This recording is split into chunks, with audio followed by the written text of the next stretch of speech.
Hello and welcome to the Conversation Cafe. My name is Beth Turner and I'm a communication coach for young people, and this is where I come to share my top tips and techniques with young people just like you so that you can be super confident communicating in a whole host of everyday situations. And today I want to talk to you about mastering the art of asking great open questions. Now, in a recent video called Why Making Friends is Easier Than You Think, I talked about the power of getting to know people and being really confident in your approach to get to know people, because that's how you find your friends. And one of the best ways that you can get to know people is to use open questions. So I'm going to talk about that in this video. Now, it won't surprise you to hear that an open question is the opposite to a closed question. And a closed question can be answered by someone saying yes or no. So if I said to you, do you like dogs? You can just say yes or no. And if you and I are trying to get to know each other, if I ask you a series of closed questions and you choose to give me a series of yes or no answers, our conversation is not going to flow. It's not going to feel comfortable for either of us. But if I ask you different questions, different type of question, open questions, where you can't say yes or no, you have to give me a little bit of information, then you and I will find it much easier to get into the flow of conversation. So instead of asking you the closed question, do you like dogs? I could say to you, what's your favourite animal? You might then say to me, I love cats. In which case I can respond and say, oh, I've got two cats at home. They're called Bob and Joe. What's your cat called? And then we're starting to have a conversation. And there's a nice ease of flow that happens when you use open questions. Because what we're trying to create is the feeling that we're having and playing a conversational tennis match.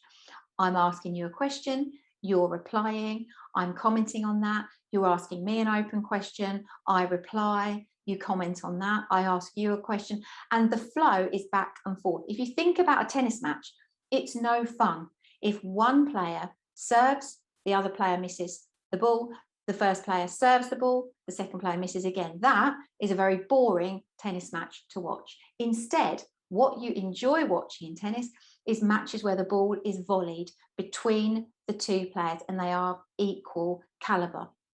That makes it so much more enjoyable to watch. And similarly, in your conversations, if you can use open questions, then the conversation will be like a tennis match, back and forth, back and forth.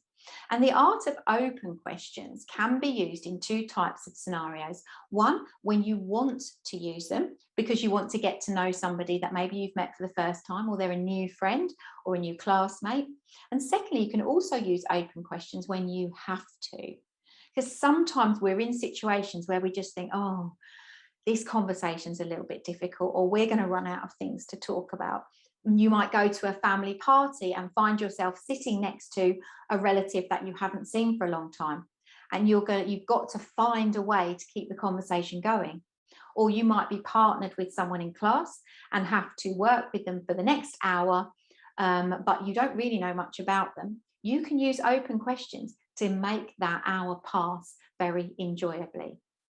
So what are some examples of open questions?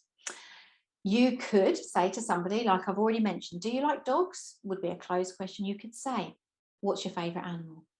Instead of saying to somebody, do you play Fortnite? You could say to them, what's your favourite online game? Instead of saying to somebody, are you looking forward to going on the residential next month? Because that would be a yes, no answer. You could say to them instead, which part of the residential trip are you looking forward to the most? And instead of saying to somebody, do you play football? You could say to somebody, a new friend perhaps, what do you do outside school? If that person says to you, oh, I do jiu-jitsu, then you have the opportunity to comment or ask another question. If you also do jiu-jitsu, you could say, wow, I do that too. Where do you train? And you start a nice conversational tennis match. If you don't do jiu-jitsu, then don't pretend that you do. Instead of saying that, you could say to them, wow, how did you get into that? Or what's it like?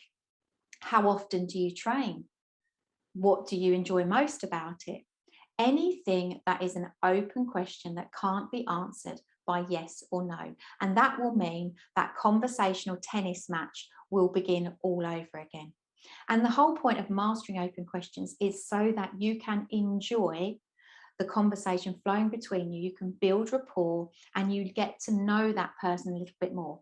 You'll find either that there's something about themselves that they reveal to you that you like, or actually you find out that you don't have much in common, or actually you don't like the sort of person that they are. And that allows you to make another decision in the future as to whether you want to get to know them more, or actually just leave your friendship on that level. That's all I wanted to share with you when it comes to open questions. But start to think about using open questions in conversation, maybe at home if you're practicing, and see how long you can play conversational tennis with a parent or a sibling at home. If you enjoyed the content of this video, please let somebody else know that it exists. And if not, let me know why not in the comments below, and I will help you in a different way. Thanks for joining me at the Conversation Cafe today. I will see you back here soon.